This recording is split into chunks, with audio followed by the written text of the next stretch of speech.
Kasama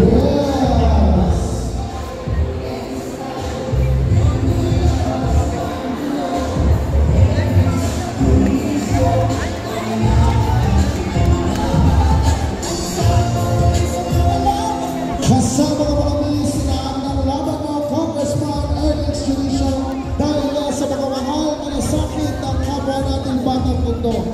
Maraming salamat po dahil kayo po ang dahilan kung bakit nasaan po ang ating Congressman Ernest Junicio ngayon.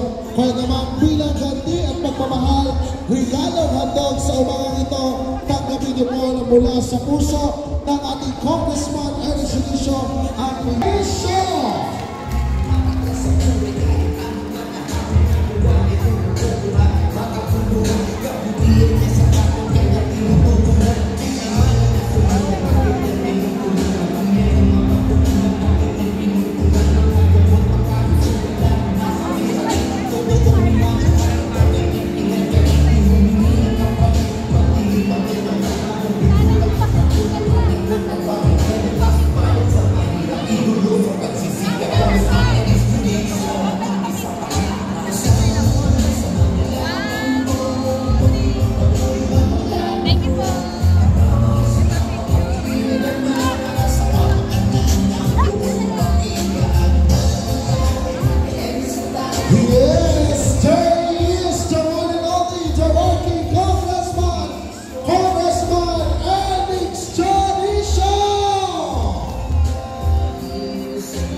Nagmamadali ako dahil gusto ko po hindi kayo magantay na matagal at pangako ko po sa inyo ang programa natin ngayong umaga mabilis lang, maaliwalas at hindi kayo maaabala na matagal.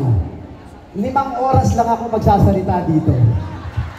Hindi, sa inyo pong lahat, maraming salamat doon po sa imbitasyon na pagpunta nyo sa amin at ngayong umaga na to isa na ako sa napakasayang congressman ng District 1 dahil pinuntahan ako ng mga lolo't lola ko. Kaya muli magandang umaga po sa inyo lahat.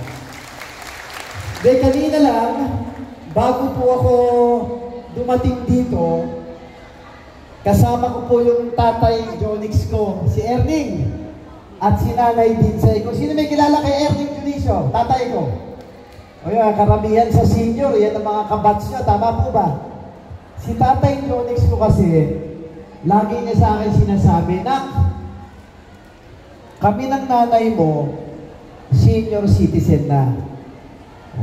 Kung paano mo kami minahal, inaalagaan, dapat ganun mo rin sila mamahalin at aalagaan ang mga senior citizens ng nasasakupan mo sa District 1. Yun po ang bilin ng Tatay Jonix ko. Kaya naririto tayo lahat ngayong umaga.